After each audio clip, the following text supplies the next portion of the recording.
and Gaia. The Long Way Gone is a book about a child soldier in Sierra Leone, and I'll be providing some background information on the events that occurred at the time, as well as some other useful information about the book.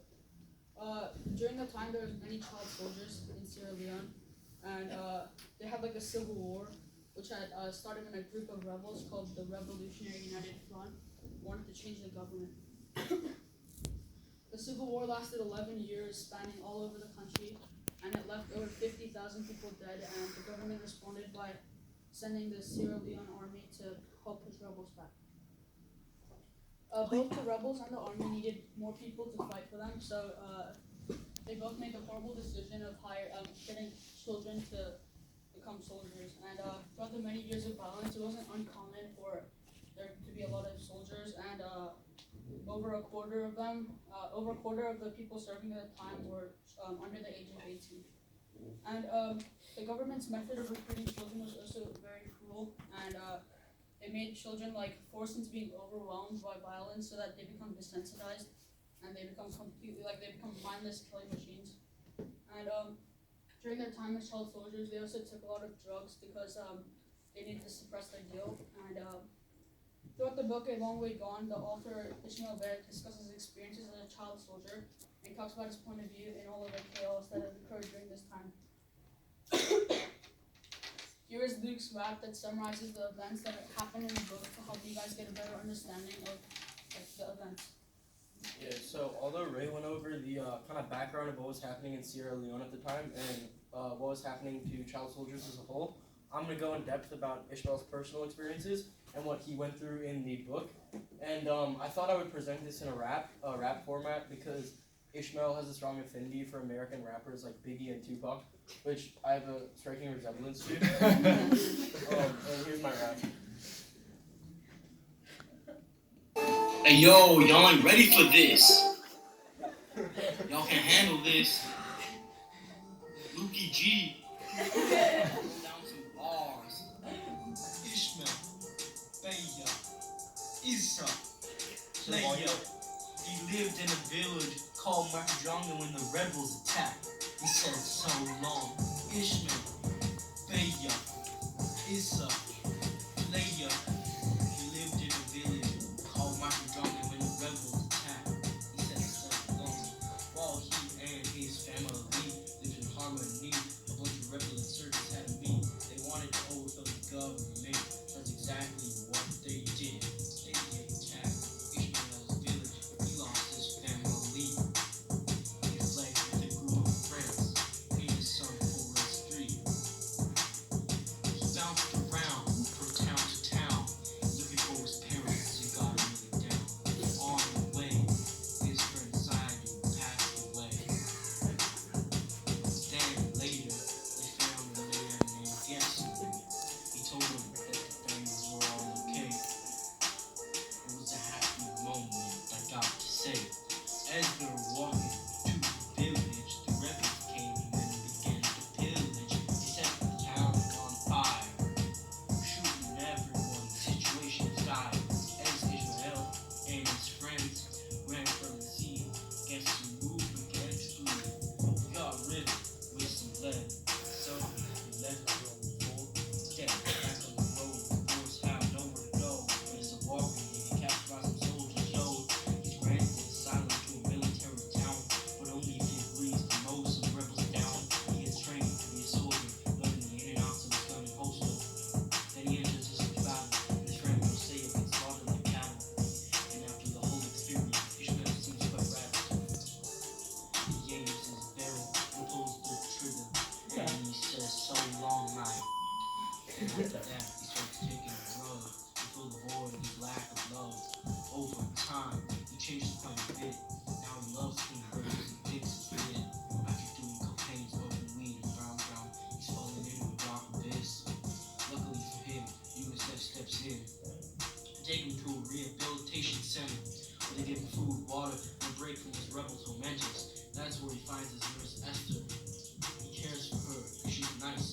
And after that, he opens up about his past. She gives him some advice. Then he goes to live with extended family, but the UN gives him a chance to speak about child soldiers. So he decides to leave. After he talks to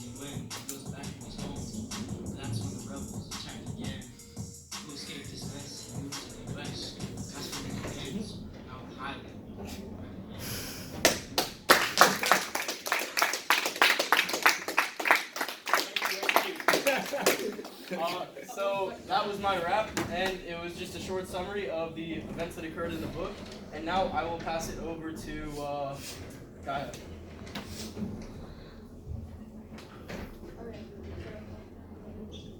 Okay, I don't think I can live up to that, but so I made like wait. So like I made like a little statue thing kind of. It's I kind of like made like a little typical story of child soldiers, like from on the government side, in like Sierra Leone, based on like what we read in the book. So you guys get to choose some things, but not that.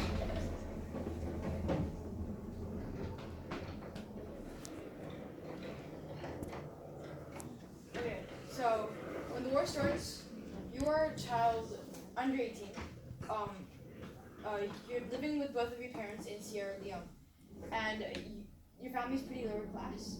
So you don't have enough money to like pay to flee the country, and you're not influential enough to be living anywhere pretty safe. So your family go on the road to go to the next village to try and stay safe. Unfortunately, on the way there, you're ambushed by rebels.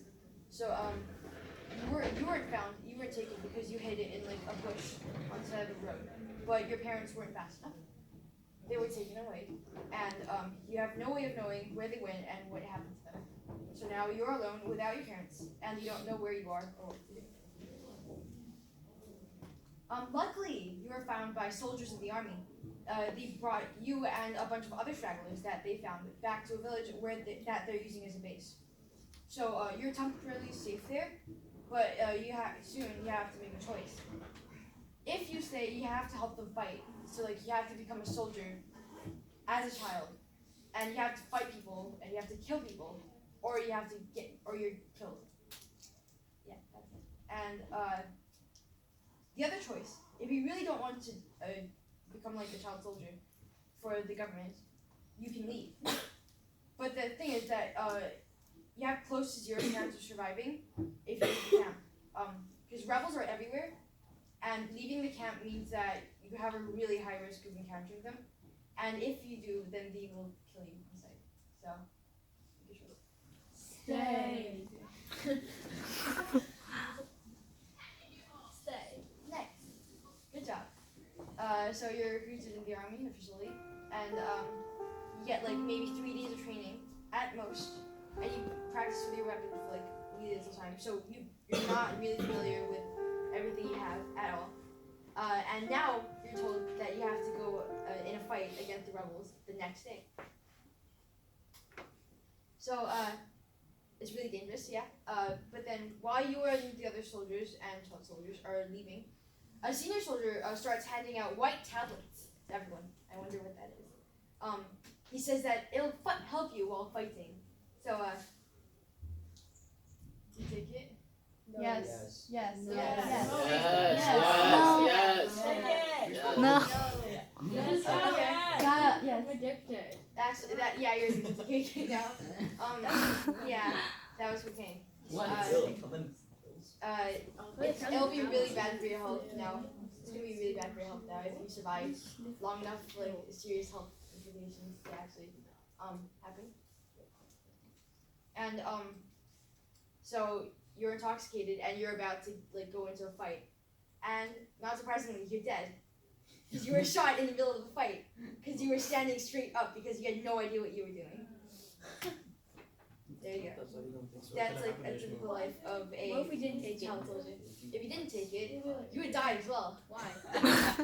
Because you also have no idea what you're doing. You're just not sober. That's it. Yeah. So the point of that was to show like The simulation. yeah. So that wasn't it, but like basically that whole short experience was to show like how hard it actually is to survive as a child soldier. You get recruited. You go into a fight and you die. That's basically it. Unless you get really lucky, like Ishmael did. He survived and he wrote a whole book about it. But like that, he was one person who lived, and like tens of thousands of people who died, and that's why you need to like they deserve more like awareness raised about them, because they don't. Yeah, there are lots of issues in the world, and we don't talk about this one.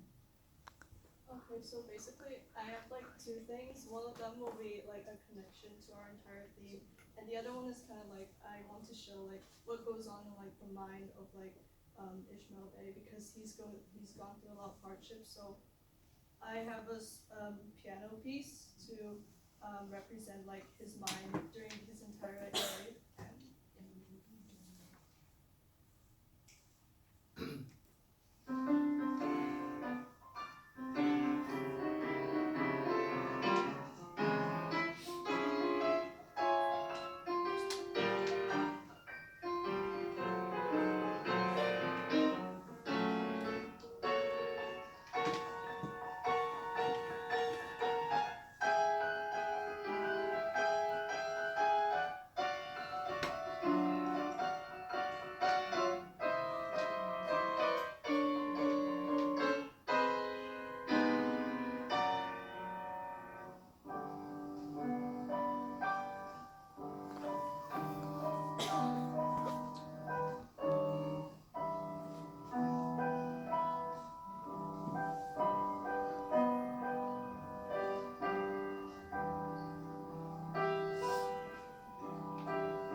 Okay, so basically, like the piece, like in the front and at the back, it's basically the same to show like in the front he didn't expect any of these to happen, and like his mind was filled with hopes of doing this and doing that and living his life as like a normal teenager.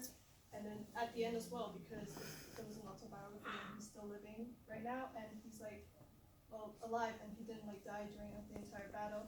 But then in the middle, there's a slower tempo because like as he had to fight and then he meets new people, but then he gets killed and like he almost gets killed and gets badly injured multiple times. It's like his mind like slows down and there's not much hope. He only has like a tiny hope to like carry on like for his entire life, and he's gonna get like scarred for life. So that's why I chose this piece to play. And basically, as I said, like our entire theme's like hope. So that painting I drew is at the top. It's kind of like brighter to show like, oh, he was still living his life normally, and then like different sorts of color as in like to show he was like very complicated, he had to face so many obstacles. And then there's like this tiny like brown glow of like white to show like I said for the piano piece as well, like a hope so that he can like live on and survive. So now we have like Ray's podcast. Okay, here's a podcast that I wrote, and Luke is voicing Ishmael Bey. I wrote a bit too. Sorry, you went. Oh, it's just a podcast. Me And you said Ray- you wrote what? Yeah, me and Ray Wrote it together. Yeah, I'm gonna take all the credit. Hello everyone and welcome back to the HCast podcast. Today we have a special guest here with us, Ishmael Bey. I'll be asking multiple questions about his life and his experiences. Hello everyone. Ishmael, can you please introduce yourself? Hello, my name is Ishmael Bey, and I come from Sierra Leone. I'm aware that you have written a book called A Long Way Gone that recounts your childhood and personal experiences as well as your life as a child soldier. Yes, that is correct. I used to be a child soldier in the Sierra Leone army, and I remember many of the horrible things that I did back in Africa. I'm sorry to hear that. May I ask who the conflict was between and how deadly was it? The RUF and the Sierra Leone army fought very hard, leading to many casualties, and in total, over 50,000 people died from the events that occurred.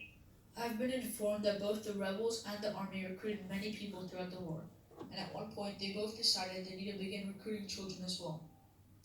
Why do you think that people would make the disturbing decision to start recruiting children? Well, I think it's because young kids have a greater susceptibility to influence compared to older people. Also, young children will follow orders blindly from adults.